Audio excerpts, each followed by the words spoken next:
दोस्तों, जीवन कई चुनौतियों से भरा है।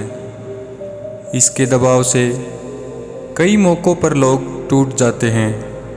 वे महसूस करते हैं कि जितनी समस्याएं सामने हैं उनका वे मुकाबला नहीं कर पाएंगे। कई मर्तबा लोग महसूस करते हैं कि वे दुनिया की सबसे ख़राब नौकरी या काम कर रहे हैं। कुछ महसूस करते हैं कि इस पूरी दुनिया में सबसे असाध्य बीमारी उन्हें ही घेरे हुए है। वे जिस अस्वस्थता में गुजर रहे हैं उस तरह की तकलीफ़ दुनिया में किसी को भी नहीं। जीवन में कभी कभी ऐसा समय आता है जब हमें लगता है कि जितनी बुरी स्थिति में हम हैं उतनी बुरी स्थिति में कोई दूसरा नहीं होगा। एक लोक कथा के जरिए इस बात को चलिए समझते हैं। जंगल में एक संत रहते थे। लोग अक्सर अपनी समस्याओं का समाधान पाने के लिए उनके पास जाते थे। एक दिन महिला सलाह लेने के लिए उनके पास आई। संत ने कहा, मैं आपके लिए क्या कर सकता हूँ? महिला ने कहा, मेरे घर में कुछ ठीक नहीं चल रहा है। मैं एक झोपड़ी में अपने पति और 2 बच्चों के साथ रहती हूँ। मैं एक बड़ा घर चाहती हूँ, लेकिन मेरे पति का कामकाज ठीक नहीं चल रहा है और हमारी स्थिति ऐसी नहीं है कि हम बड़ा घर ले सके। हमारा समय खराब चल रहा है। मेरे ससुर की नौकरी भी चली गई है और वे हमारे साथ रहने आ गए हैं। पहले ही हमारे रहने के लिए जगह कम थी, लेकिन अब हम 6 लोग एक छोटी सी जगह में गुजारा कर रहे हैं। इसमें बहुत दिक्कत हो रही है। मैं अब इसे बर्दाश्त नहीं कर सकती। मुझे घुटन हो रही है। मेरी मदद कीजिए। संत ने कुछ क्षण विचार किया और कहा, क्या तुम्हारे पास कोई गाय हैं? महिला ने जवाब दिया, हाँ, हमारे पास एक गाय है। तो संत बोले, मैं यही सलाह दूंगा कि थोड़े समय के लिए उस गाय को भी घर के भीतर ले आओ और फिर हफ्ते भर बाद मेरे पास आना। महिला परेशान हो गई। उसने सोचा कि महात्मा ने कुछ विचार करके ही यह सलाह दी होगी। उनके कहे में ज़रूर कोई चमत्कार छिपा होगा, तो उसने बात मान ली। बस जैसे ही यह परिवर्तन हुआ, घर में कोहराम मच गया।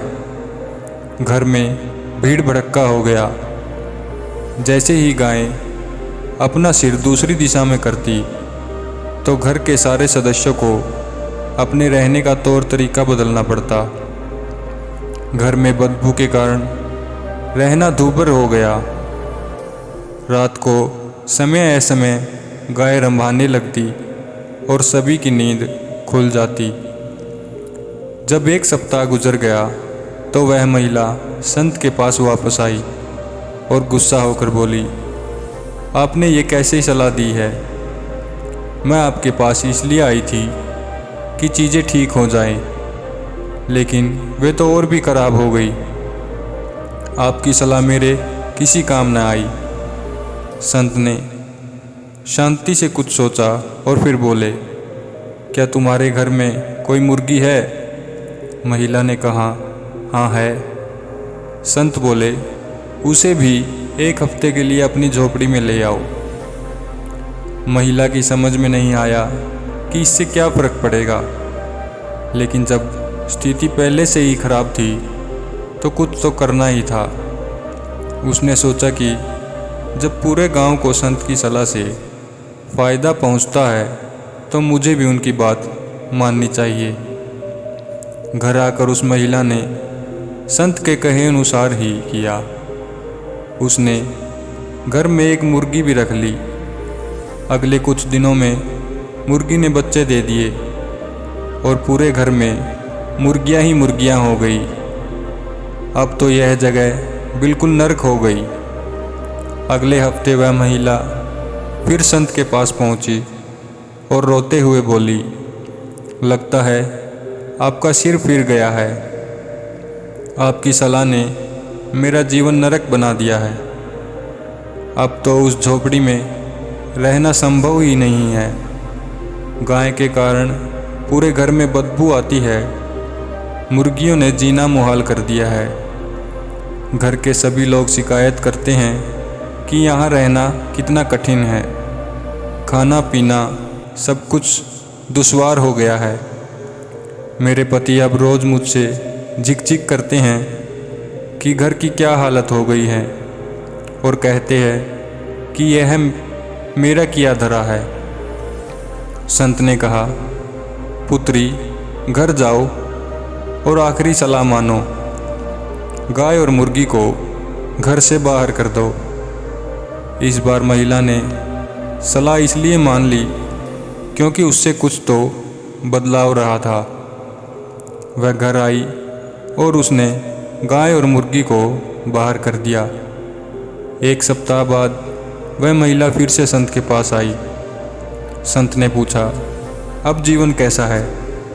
महिला ने कहा, मैं आपकी आभारी हूँ। आप बहुत बुद्धिमान हैं। अब जीवन बहुत शांतिपूर्ण हो गया है। संत मुस्कुराए। तो दोस्तों, कहानी बताती है कि अक्सर हम अपनी स्थितियों से अप्रसन्न रहते हैं और जब चीज़ें और भी खराब हो जाती है तो हमें लगता है कि पहले की स्थिति ज़्यादा बुरी नहीं थी। आध्यात्मिक मार्ग पर आगे बढ़ते हुए हमें यही सीखने की ज़रूरत है कि जो भी हमारे साथ घटता है उसे स्वीकार करना चाहिए। खुशी तभी होती है जब हम खुश रहना सीख लेते हैं, वरना इस दुनिया में कोई भी खुश कहाँ है। धन्यवाद दोस्तों।